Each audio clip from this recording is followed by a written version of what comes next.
Arguably the biggest own goal in Australian political history, a stunt that turned a once giant of the Green movement into a laughingstock and drove blue-collar workers in regional Queensland into the arms of Scott Morrison, helping him seal his miracle election win. But Bob Brown's infamous anti-Adani convoy back in 2019 may have won more votes than it lost if it wasn't for one man.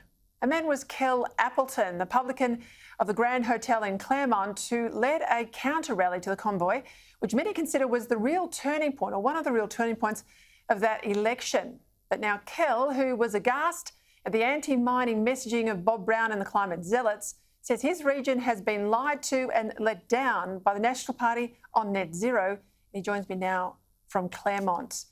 Thank you for your time, Kel. I think it's really important that we get out and talk to real people in the community who have strong views on this issue.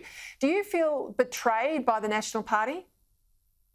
I do, Peter, I do. And I probably feel more sorry for the likes of Matt Canavan and Barnaby Joyce. You know, you can see the pain in his face.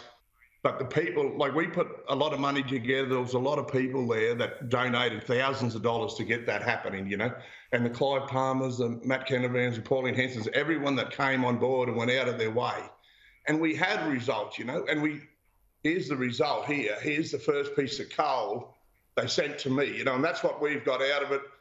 We weren't hoping this works. We weren't promising this would work. This might work. This works. This is billions of dollars spent on 400 kilometres of railway line, thousands and thousands of jobs, and it costs the taxpayer nothing. You know, the day Scott Morrison gets on that plane and goes over there and sells our soul, he's done me. I'll never vote again. And I apologise to Matt and them, but, you know, and there's a lot of people that donated to us that were of the same boat. You know, they will never, ever stand for LNP again. And a lot of Labor voters swap sides there. You know, it's a disgrace how they treat us. We're borrowing money from overseas to invest in these so-called renewable energies. We should have been borrowing from overseas. We should have been doing clean coal-fired power stations beside our existing ones. We would reduce our emissions. We could have carbon-reducing coal-fired power stations like they do in Japan, Korea, Taiwan, all around the world. But all of a sudden, we're the smartest. The 24 million of us are smarter than everyone else. And Peter, it just makes you wonder of the capacity of the brains of the humans that we got in politics. You know, it's interesting, you're very eloquent, but that's not a surprise for a publican, because you are hearing people at the coalface on these issues the way the politicians are. For a long time, people in Canberra always used to tell me that people don't understand this. They like the idea of protecting the environment. Who doesn't? But this is such a complex issue that the detail bypasses them. But a lot of ordinary people say to me, how can we dig it out of the ground here? How can we dig up our coal? How can we bottle our gas? How can we export our uranium, but we can't use it here in Australia? And government has got no response to that stacks up. This is the other thing, Peter. They lie to us like we're a group of kindergarten kids, you know, like the tooth fairy's coming. And then when you pull them out on something, they make up another pathetic lie. But not everyone's as stupid as they make out. And like, I think for 9 years, don't quote me, but we're the biggest exporter of gas in the world, you know. And none of it's coming here. $100 million a ship. It leaves Western Australia, Gladstone.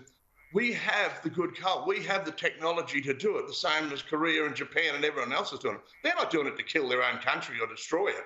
But what if we were to supply clean coal here and supply cheap energy? Imagine the infrastructure, the things. We could bring companies in here and supply the power to them with the amount of money we wasted on this renewable energy.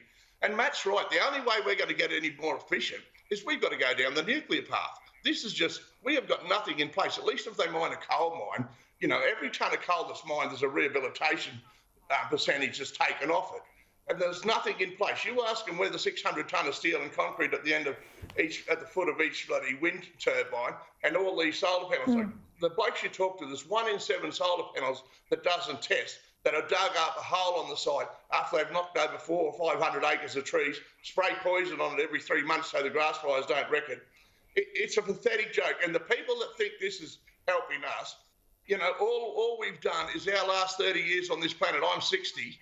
You know, we're going backwards. We're going backwards. Our lifestyle's getting harder. There's no privileges for all the years we put in. And it's a disgrace the way our government treats the people of this country. It really is, and lies to us.